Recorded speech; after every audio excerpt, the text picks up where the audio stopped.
Em, Ahora voy a presentar lo siguiente y me gustaría presentar em, doctora Ana Sabate, que también es del Hospital Universitario Vall d'Hebron de España. Su charla de hoy es sobre el manejo de niños con condiciones del tejido conectivo y después de su charla también vamos a tener más preguntas y respuestas, ¿ok? Entonces sigue escribiendo las preguntas en la cajita de preguntas. Gracias. Hola, buenos días a todos. Voy a compartir mi pantalla, a ver si funciona. Espero que todos me escuchen bien. Bueno, en primer lugar, muchísimas gracias por la invitación. La verdad que es un placer poder hablar delante de tanta, ¿no? tanta audiencia, tantos familiares a la vez, ¿no? Es una gran oportunidad para poder dar bueno, pues, nuestra, nuestro punto de vista, ¿no? Y poder llegar a mucha gente y esto me parece muy enriquecedor. ¿Ven la pantalla completa? Ahora, ¿no? Perfecto. Sí, sí, es perfecta. Muy bien. Entonces, yo intentaré aclarar todos los aspectos del manejo de las enfermedades aórticas genéticas durante la infancia. Cuando estaba preparando la charla, miré en la Marfan Foundation qué patologías cubría y había muchas. Y finalmente pues hablaré sobre todo del síndrome de Marfan, del síndrome de Loeys-Dietz y del Ehlers-Danlos vascular. E intentaremos hablar del diagnóstico, del seguimiento y del tratamiento en la edad pediátrica. El diagnóstico en la edad pediátrica, así de modo global, podemos llegar a ello por un diagnóstico genético, que son la mayoría hoy en día, pero también por un diagnóstico clínico. A veces el diagnóstico genético no llegamos a encontrar la causa genética, pero de forma clínica sí que nos parece que hay un problema y que debemos hacer un seguimiento. En cuanto al diagnóstico genético, la verdad que cada vez más nos encontramos en pediatría que vienen niños, niñas, porque su padre o madre tiene un estudio genético positivo y por lo tanto se le ha hecho un análisis directo de esa patología genética al niño o niña y tenemos un resultado positivo. O sea, sabemos que ese niño o niña tiene la enfermedad y que la va a desarrollar en los siguientes años y por lo tanto ya tenemos el diagnóstico. Otros casos serán porque el niño viene, o sea, a través de su pediatra con una sospecha clínica porque tiene algunas manifestaciones físicas y a partir de allí pues, hacemos el análisis genético y tenemos un resultado genético. Quiero destacar el asesoramiento genético en estos pacientes. Es muy importante que si ustedes tienen un análisis genético hecho, se asesoren por alguien que sea experto en el análisis de estos genes, porque no siempre encontrar un gen alterado quiere decir tener una afectación concreta.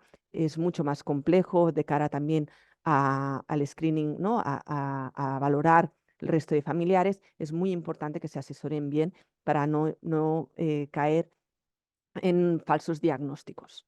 ¿De acuerdo? Entrando ya más concretamente en el síndrome de Marfan, y aquí también espero aclarar algunas de las preguntas que han salido, podemos tener, como decíamos, ¿no? Si hay un antecedente familiar y tenemos o bien una dilatación aórtica o una luxación de cristalino, pues ya tenemos el diagnóstico, aunque no tengamos el estudio genético. Pero bueno, si tenemos el estudio genético, claro está que pesa mucho, ¿no? Si tenemos un gen patogénico en la feblina 1, una alteración patogénica, pues ese paciente va a tener la enfermedad y la va a desarrollar. Hay que decir que tenemos hasta un 25-30% de pacientes que no hay ningún antecedente familiar, ¿no? Que son los primeros de la familia. En estos casos, pues vamos a tener o bien una luxación del cristalino, una dilatación aórtica que nos va a dar la pista, un estudio genético positivo ya nos da el diagnóstico y luego tenemos la puntuación sistémica, que son una serie de rasgos característicos que aquí pues detallamos. Depende del rasgo característico, suma más puntos o menos en este score sistémico. Y también mirando este score sistémico nos da mucha explicación de cuáles las características clínicas de estos pacientes, ¿no? La hiperlaxitud con el problema, ¿no? Con el signo del pulgar, el signo de la muñeca, las deformidades torácicas, con el pecho pues, tirado hacia afuera o hacia adentro, el problema de la deformidad valga del retropié, ¿no? Que cuelga el tobillo hacia adentro, posibilidad de neumotórax. Esto en la infancia lo vemos, el neumotórax es una de las cosas que podemos ver quizá más en la adolescencia. Hay otros datos que no somos tan capaces de ver en la exploración física, ¿no? Que necesitamos pruebas de imagen, como son la ectasia dural, la protección del acetábulo.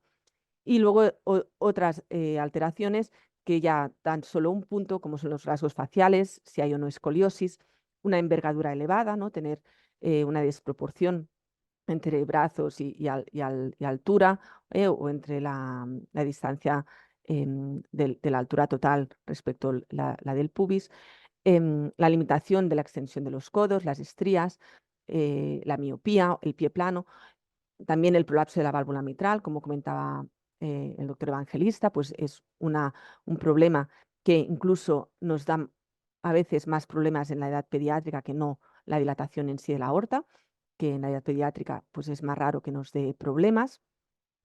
Em, y un poco quería destacar que todas estas expresividades clínicas dependen mucho de la edad. Cuanto más pequeño es el niño, menos florido es, ¿no? Menos escoliosis tienen, menos,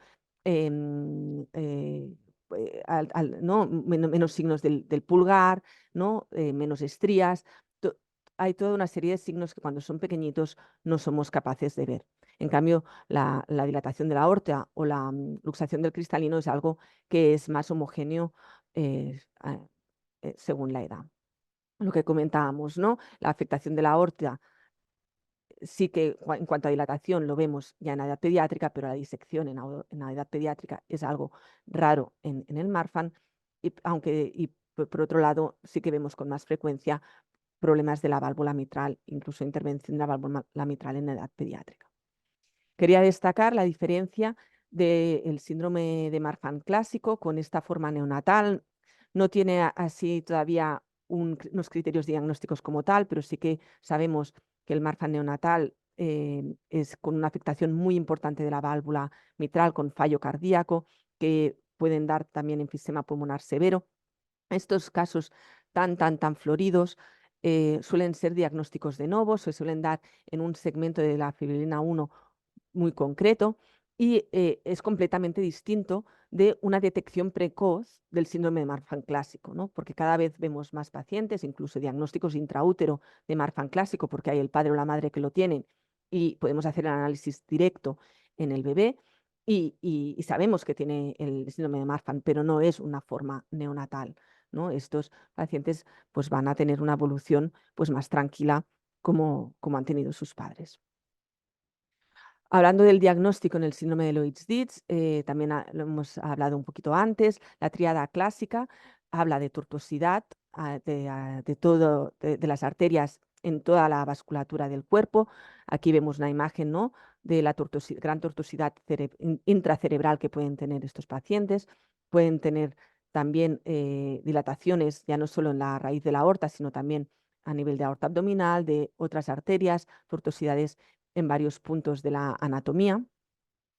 Luego también es muy típico lo que comentábamos de la distancia más grande entre los ojos, ¿no? Que se llama hipertelorismo, y la úvula bífida, ¿no? Esta forma en corazón que tiene la campanilla, o incluso el paladar hendido, ¿no? Sería característicos del síndrome de Loeys-Dietz. Pero también otras afectaciones. Incluso tenemos pacientes muy pequeñitos que dan problemas ya en esta subluxación, inestabilidad de la columna cervical, que incluso pueden necesitar cirugías pronto en la vida. Pueden haber problemas de craneosinostosis, que quiere decir que se juntan el cráneo se junta antes de tiempo y puede dar deformidades a nivel del cráneo. El paladar hendido que comentábamos, deformidades torácicas, escoliosis, pueden tener también prolapso de la válvula mitral. Muy típicamente pueden tener hernias umbilicales, hernias inguinales, que son incluso recurrentes, ¿no? Que se intervienen y que cuestan de que queden bien. También pueden dar alergias, eczema, enfermedades inflamatorias. Típicamente, a diferencia del síndrome de Marfan, suelen tener altura y proporciones normales, ¿no? Lo que comentábamos de la envergadura no lo tendrían en el síndrome de Loeys-Dietz. Y el síndrome de Loeys-Dietz ya hay afectación de varios genes. Se han descrito varios genes, dependiendo de qué gen está asociado a más o menos expresividad, más o menos severidad y depende de cuáles tienen más afectación durante la infancia y pueden tener más problemas durante la infancia. A diferencia también del Marfan, tenemos un mayor porcentaje de diagnósticos de novo. No hay ningún antecedente en la familia y el niño o niña es el primero en tener este problema. Luego, en cuanto al diagnóstico del síndrome de Ehlers-Danlos vascular, este es el que menos frecuentemente quizá vemos en pediatría, porque más raramente da problemas en la edad pediátrica.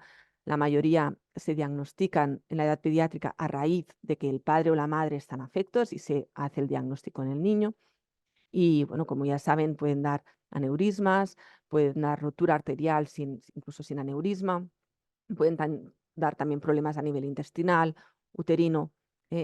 Típicamente, ¿no? Tienen esta piel fina y translúcida que pueden generarse hematomas con facilidad y la mutación pues, es muy concreta del gen del COL3A1 que podemos encontrar. Bueno, y en cuanto al seguimiento de los niños con alguna conectivopatía, lo más importante es que sean tratados por un equipo especialista y multidisciplinar, ¿ya? No solo a nivel pediátrico, a nivel del corazón, ¿no? No solo a nivel del cardiólogo pediátrico, sino pues esto, tener un buen asesoramiento genético, tener un buen traumatólogo que esté especializado en este tema, unos neurocirujanos, ¿no? Como comentábamos en estos problemas de la luxación de la charnela. Es importante estar en un centro donde todos los especialistas tengan experiencia en el tratamiento de toda la patología que va con estos síndromes, ¿no? No solo la parte de la aorta, porque además pues, ya no solo la aorta, sino como decíamos, la mitral, la función del corazón. Y ya no solo a nivel pediátrico, sino también es importante que trabajemos en equipo con el cardiólogo de adultos, que el cardiólogo de adultos va a llevar pues, a los padres o madres en caso de que haya afectación familiar y además eh, eh, es, eh, es donde va a acabar, ¿no? Nosotros le vamos a hacer el seguimiento durante la edad pediátrica, pero en algún momento, pues este paciente va a ser mayor y lo vamos a pasar a adultos y por lo tanto tiene que haber una buena conexión, una buena transición de la información, una buena transferencia del cuidado para que esto pues sea suave y sea continuo a lo largo de la vida. En cuanto al seguimiento cardiológico, la verdad que no entraré mucho porque ya ha hablado extensamente el doctor Evangelista y bueno, lo que hacemos en pediatría pues es lo mismo, vigilar el tamaño de la aorta, vigilar la función de las válvulas, tanto la mitral como la aórtica, ver tamaño de las cavidades cardíacas, cómo funciona el corazón, que tenga buena función, mirar que no haya arritmias y mirar los efectos de la medicación. Como comentábamos, la arma de batalla que vamos a usar en todo el seguimiento va a ser la ecocardiografía, pie de cama, no invasiva, se puede usar desde bien pequeñito, no hace falta sedación.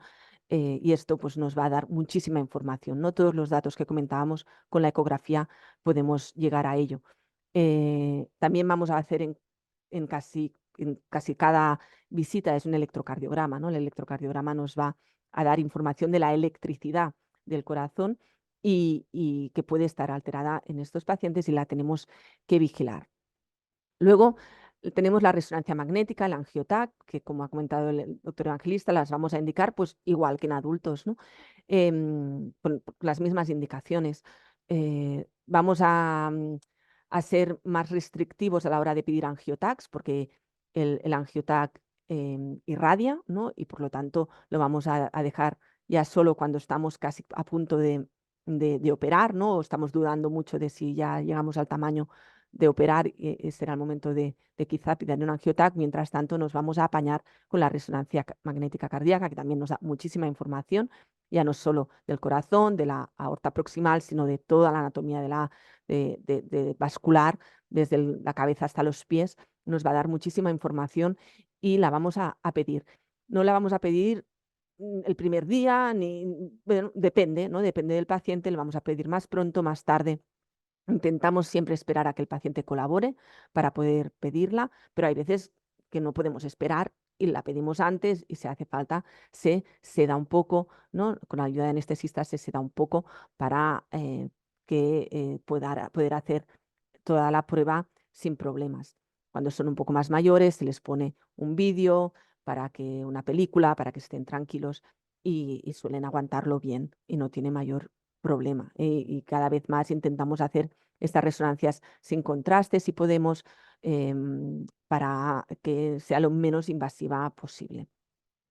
También podemos pedir Holters para ver cómo es esta electricidad del corazón a lo largo de las 24 horas del día. em, y también a veces para monitorizar el tratamiento o si hay casos de palpitaciones.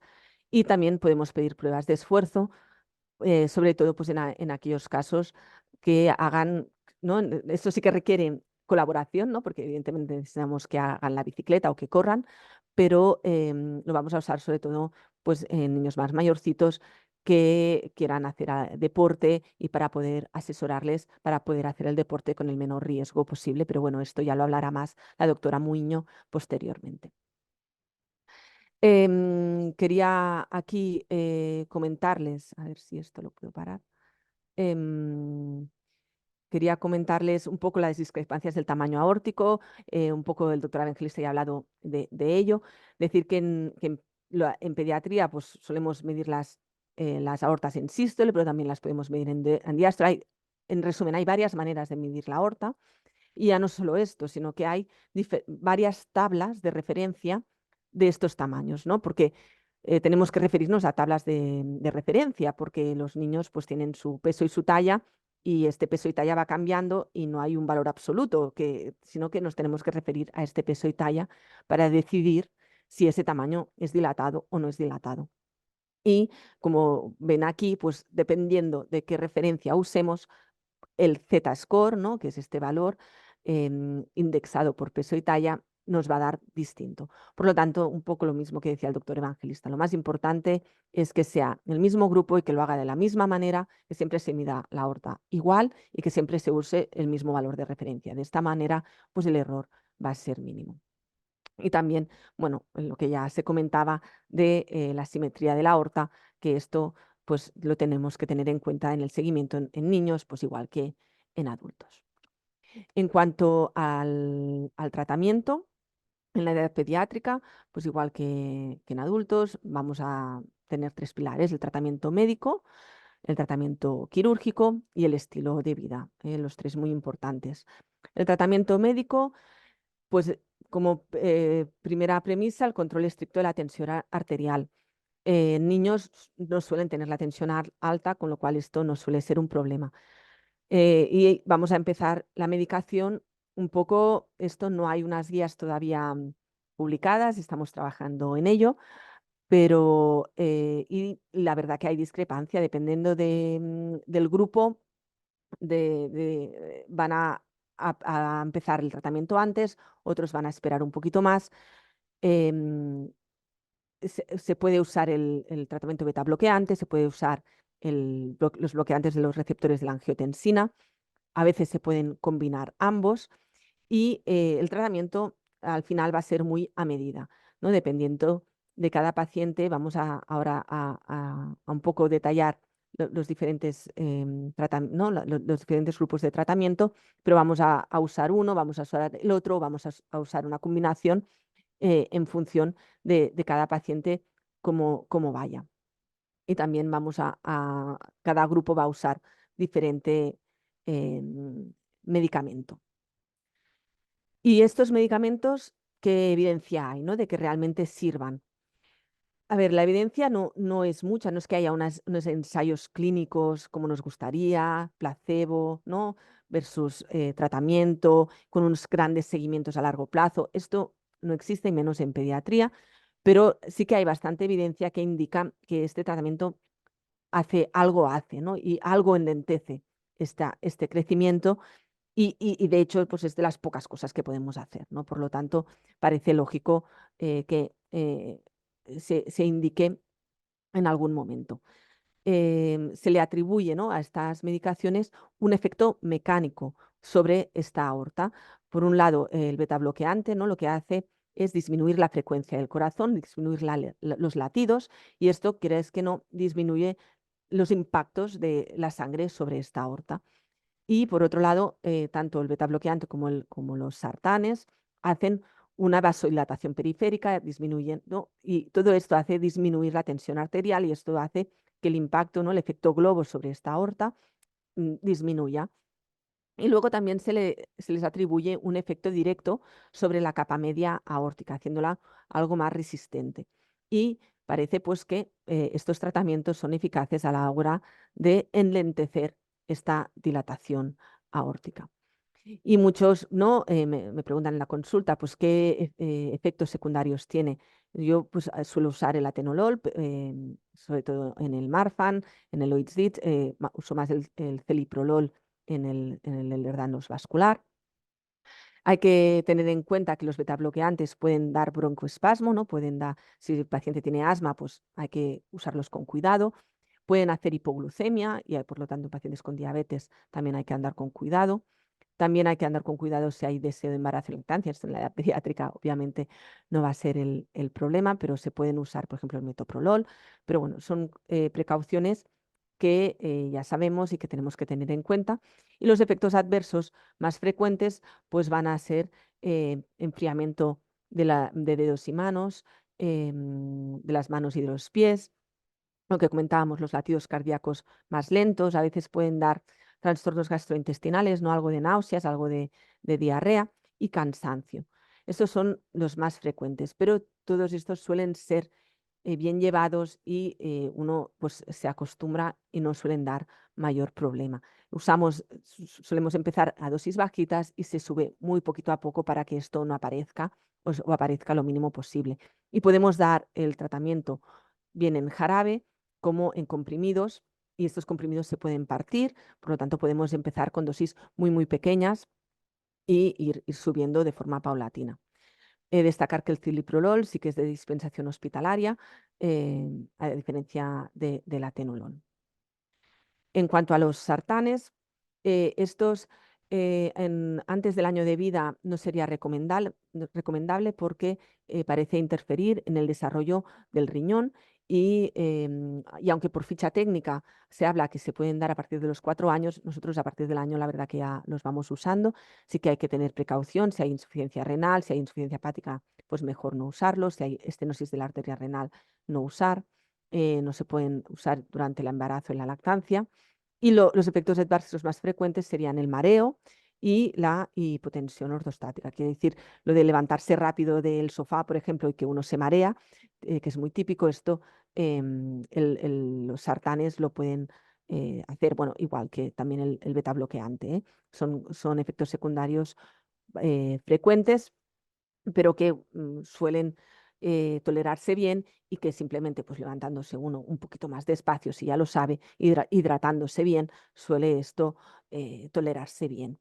El losartán también lo tenemos en jarabe y luego tenemos también comprimidos y comprimidos desde dosis muy pequeñitas hasta dosis más altas y por lo tanto podemos hacer pues un aumento muy progresivo de esta medicación y se suele tolerar muy bien. En cuanto al tratamiento quirúrgico, no quiero entrar tampoco en muchos detalles porque depende mucho de la enfermedad y de muchos factores, pero al final es una balanza, ¿no?, del riesgo de disección del riesgo de la operación. Claro está, cuanto más pequeño es el niño, el riesgo de disección pues, es más bajo y el riesgo de la operación es más alto. Y por lo tanto solemos intentar esperar al máximo que el paciente sea lo más mayor posible, pero bueno, evidentemente dentro de unos límites eh, que llega un momento que a veces pues, indicamos la operación incluso en la edad pediátrica, sobre todo nos ocurre más en el síndrome del Loeys-Dietz, en los casos más graves que se desarrollan pronto en la edad pediátrica.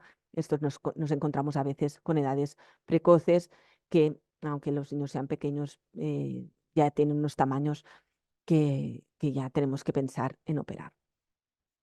Y por último, pues el estilo de vida. El estilo de vida, lo más importante quizá de todo, para llevar una alimentación equilibrada, dieta mediterránea, hacer un deporte moderado. Luego la doctora Muiño hablará más extensamente de ¿no? de cuáles son las recomendaciones del deporte y sobre todo pues evitar productos nocivos, ¿no? Evidentemente cualquier cosa que aumente la tensión arterial no va a ser bueno. eh, Evitar las bebidas energéticas. Esto es, hoy en día, no sé en otros países, pero aquí es súper frecuente en la adolescencia. Todos beben bebidas energéticas, pues intentar desaconsejarlo, ¿no? Que no es bueno. Evitar el alcohol, evidentemente el tabaco, las drogas, pues tener una vida lo más saludable posible. Bueno, en conclusión, el diagnóstico precoz es importante, pero puede complicarse y debido a a la expresión clínica que depende de la edad. Es importante la valoración por un genetista por una persona experta en genética. Es muy importante el seguimiento en un equipo multidisciplinar especializado. En el seguimiento cardíaco lo hacemos con imagen, con despistaje de las arritmias, vigilando la eficacia del tratamiento, y el tratamiento básicamente se basa en el tratamiento médico, el tratamiento quirúrgico y un estilo de vida saludable. Pero bueno, quiero destacar que no tenemos, ¿no? la manera de saber en ese niño cómo va a desarrollar esa aorta. Por lo tanto, no nos queda más que hacer seguimiento. Y si algo quiero que se queden todos con el mensaje de lo más importante al final es hacer un seguimiento, tener un equipo de referencia y hacer ese seguimiento sí o sí. O sea, pueden tomar una medicación, pueden hacer caso o no con las recomendaciones que hagamos, pero sobre todo no dejen el seguimiento, porque es lo más importante, ir vigilando a estos niños y niñas cómo van creciendo.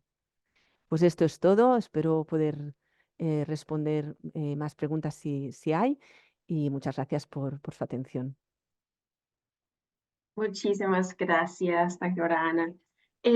Tengo una pregunta sobre genética. Tuvimos muchas preguntas sobre cómo puede ser si un abuelo tiene la síndrome de Loeys-Dietz, es posible que los nietos tienen, y también cómo funciona en la relación padre-hijo sobre los genéticos de esos síndromes.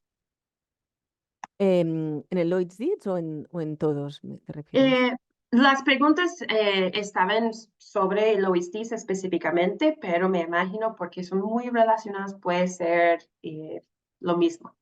Bueno, a ver, yo primero de todo decir que yo no soy especialista en genética, y yo siempre tengo mi equipo especializado en genética, que siempre derivo todos los pacientes allí, y ellos pues me ayudan en hacer este asesoramiento. Pero bueno, un poco con la experiencia vas cogiendo un poco de conocimiento. Y sí que está claro, ¿no? que el síndrome de Loeys-Dietz o el Marfan son herencias autosómicas dominantes. Esto quiere decir que hay un 50% de las probabilidades de que los hijos lo desarrollen o no, o tengan el gen. Entonces, lo más importante es si tenemos el progenitor que tiene la enfermedad y tiene el gen, pues podemos mirar el gen en el niño o niña, ¿no? Directamente. Si ese gen está, pues no va a quedar otra que hacer un seguimiento y tiene la enfermedad, ¿no? Simplemente quizá todavía no la ha desarrollado y hay que vigilarlo. En caso de que no tengamos un diagnóstico genético del progenitor, ¿no? Que quizá a veces pues, ha sido un diagnóstico clínico, pero no tenemos una genética, en estos casos no queda otra que hacer seguimiento a los niños. Tenemos que vigilarles.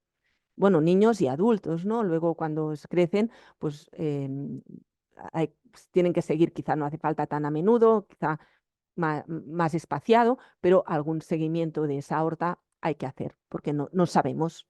No, que no lo tengan en un momento puntual en su vida no quiere decir que no lo puedan desarrollar. Entonces, no queda otra que hacer seguimiento. Ok, ok, muy claro, muchas gracias. Tenemos otra pregunta también sobre Lois Dietz. ¿Hay la posibilidad en niños con Lois Dietz a no tener la tutoricidad arterial? Bueno, ¿O claro, es no, o sea, es muy frecuente, pero no es indispensable. Sí. Al final hay espectros, ¿no? de afectación. Hay, ¿no? Hay Lloyd's Dietz que son súper floridos y tienen todo lo que he comentado y otros, pues que según qué gen afecto, pues quizá casi no tienen afectación, ¿no? Y quizá pues se diagnostican incluso a los 60 años, a los 70 años ostras, pues siempre ha estado bien y no ha tenido nada, ¿no? Entonces, el espectro es muy variado y podría ser que no tuviera tortosidad. Muchas gracias. Y vamos a hacer otra pregunta. Si una niña tiene positiva la prueba genética, ¿a qué edad debería empezar el seguimiento? Yo te diría que tan pronto se sepa. Sí, porque no hace mal a alguno. O sea, nosotros lo que hacemos es hacer una vigilancia a nivel cardíaco. Lo que hacemos es una ecografía, ¿no? Un electrocardiograma. Son pruebas no invasivas y a partir de ahí vamos haciendo un seguimiento. No cuesta nada. Yo llevo pacientes desde que nacen muchas veces. Claro, al principio, si no hay nada de afectación, pues sí, quizá los veo incluso cada 2 años o cada 3, si realmente no hay nada que me llame nada la atención. Pero yo creo que vale la pena hacer un seguimiento porque no cuesta nada. Para estar seguro, sí, sí, ok. Otra pregunta, usualmente, o si siga la información más reciente, ¿a cuántos milímetros deberían hacer cirugía para reparar la aorta en Bueno, niños? en niños. Mira, en niños hoy en día lo que estamos haciendo es esperar a que cumplan los criterios de adultos. Eh, Porque un poco lo que comentábamos de la balanza, ¿no? El riesgo de disección es más bajo en niños que en adultos eh, y además tenemos un problema de que según qué reparación vayamos a hacer, claro, hay una limitación en el crecimiento. Entonces, si operas de forma muy temprana con un anillo valvular aórtico muy pequeño, y allí pones un tubo o pones una prótesis, claro, esto no va a crecer. Entonces, ahí vas a tener un problema a lo largo de los años, ¿no? Entonces, al final es una balanza del riesgo de operar y el riesgo de disección. Entonces, lo que estamos haciendo hoy en día es esperar a que cumplan los criterios de adultos y que tengan un tamaño mínimo de la aorta para que realmente la intervención que se haga sea lo más definitiva posible. También, también hay otras técnicas que son menos invasivas, como lo que se habla el PEARS, ¿no? Que es como una coraza, que también se puede hacer y que también pues, se puede hacer en niños. Bueno, hay varias técnicas, cada vez pues, se va evolucionando más, pero sí que hoy en día pues, se espera el máximo posible dentro de lo que sea precavido. Perfecto. Otra pregunta, tengo muchas preguntas para usted. Em, ¿Hay una edad que es demasiado pequeñito para empezar los bloqueadores beta? No, no, los beta bloqueantes los podemos usar desde el nacimiento, casi, o sea, si hace falta. Los usamos en otras indicaciones en cardiología pediátrica desde recién nacidos. O sea que si fuera necesario por una aorta dilatada, se puede empezar. De hecho, es esto, ¿no? Esto nos ocurre más en el Loeys-Dietz, ¿no? Hay los más severos a veces ya dilatan antes del año de vida y a veces dilataciones importantes y empezamos el tratamiento con beta bloqueante, porque los sartán sí que antes del año de vida intentamos evitarlo. Ok, y otra, mira, eso es mi última pregunta para usted, y es muy relacionada. ¿Hay algunos medicamentos que son contraindicados para los que tienen Marfan o Loeys-Dietz o una condición relacionada? Bueno, una consulta que nos encontramos muy frecuentemente es con el tema de el TDAH, ¿no? Que pueden necesitar, ¿no? El trastorno de déficit de atención, ¿no? Es Ujú, algo bastante más cada vez, bueno, es relativamente prevalente en niños y ujú, niñas y nos encontramos mucho con la pregunta, ¿no? Si pueden o no tomar estas medicaciones. ujú, A ver, va a depender mucho. A ver, o sea, la respuesta rápida es lo pueden tomar, pero, ¿no? Hay que vigilar mucho la tensión arterial, ¿no? Si se empieza este medicamento, hay que vigilar la tensión arterial. Y si la tensión arterial sube, pues o bien, si no estaba tomando tratamiento con beta bloqueante o con los sartán, ok, pues quizá lo podemos empezar para ayudar. Claro, esto sí realmente lo necesita, porque también nos encontramos con casos que medican a la mínima, ¿no? Pero si realmente tenemos un problema que necesita esa medicación, pues hay que monitorizar muy bien, ¿no? Hacer un control muy estricto de la tensión arterial, vigilar, evidentemente, ¿no? Si tenemos unos tamaños aórticos que estamos ujú. dudando de si vamos a cirugía, pues oye, pues quizá no es el momento de empezar estas medicaciones. Pero si estamos con tamaños casi normales o poco dilatados, pues se puede, haciendo una buena monitorización de la tensión arterial, valorando si añadir o no el tratamiento si no lo llevaban y haciendo un seguimiento pues con ecografía, con las pruebas que hagan falta de esa aorta, se puede empezar, porque al final si lo necesitan, pues también es importante para su desarrollo. Perfecto, muchísimas gracias por su tiempo hoy y nos vemos pronto en la próxima. Gracias a vosotros.